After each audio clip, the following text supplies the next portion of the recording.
The Book of the Exile. I.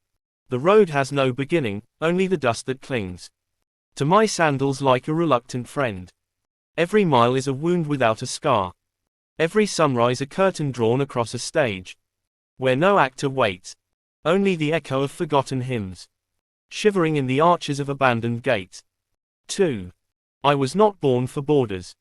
I was born for the hush of the orchard, where figs split in their own sweetness, for the murmur of rivers that remember my grandmother's prayers.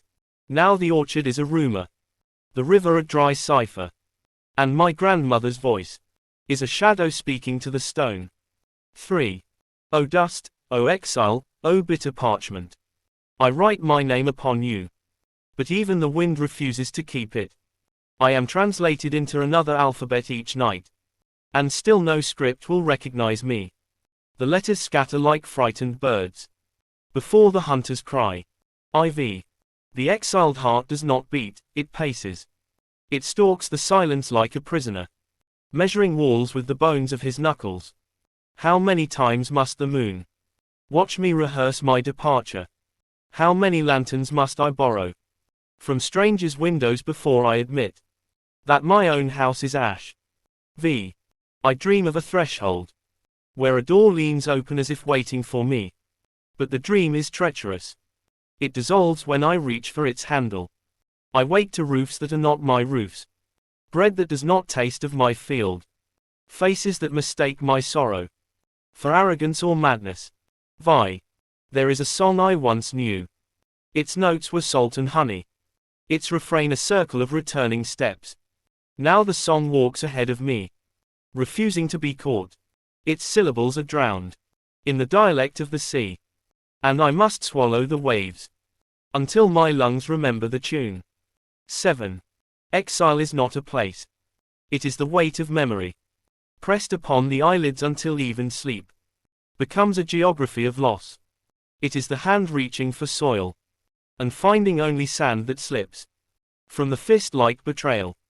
It is the laughter of children in a market that does not barter in the coin of my name. 8. Once, I gathered stories, as a mason gathers stones, to build a wall strong enough to keep despair at bay.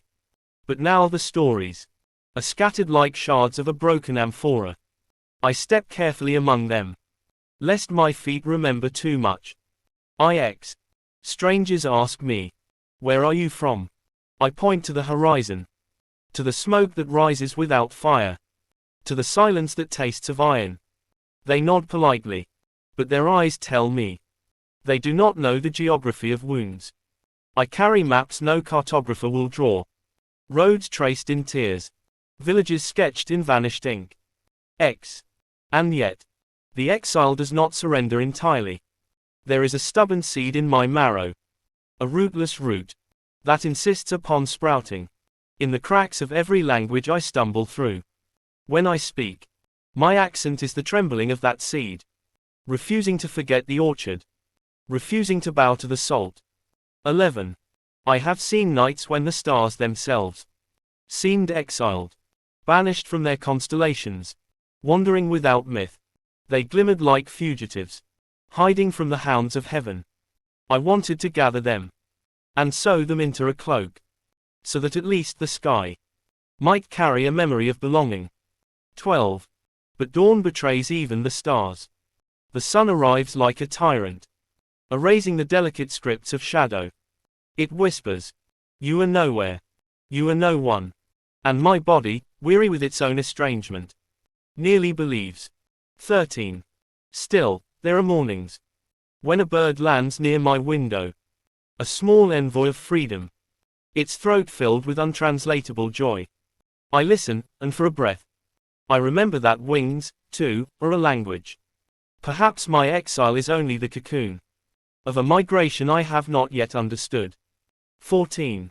I walk again. The road, though merciless, still unfolds its ribbon before me. It has memorized my footsteps better than I have memorized myself. And in its cruel patience, there is a kind of mercy. The road will never abandon me, because the road, too, is in exile, wandering between cities, seeking a home it will never find. 15. O companions unseen, who drink from the same well of loss, know this: exile may strip the fruit from our branches, but it cannot silence the root's thirst. We are more than wanderers. We are witnesses, scribes of the in-between, keepers of vanished doors. 16. If ever the orchard returns, if ever the river learns again to sing, I will bring with me the dust of 1,000 roads, the salt of unnumbered tears, the stubborn seed that would not die. I will plant them beside the figs, and the orchard will bear a new fruit, a fruit of exile, sweet with sorrow, bitter with endurance, tasting of every land, belonging to none. 17. And if no orchard awaits me, then let my words become the orchard. Let them sprout in the ears of strangers. Let them bear fruit in the silence of generations. For exile cannot silence the tongue that remembers. And I remember. O dust, O exile, O bitter parchment. I remember until memory itself is forced into exile. And even then, when silence claims the last word, my breath will rise as dust, writing the name of home upon the wind again.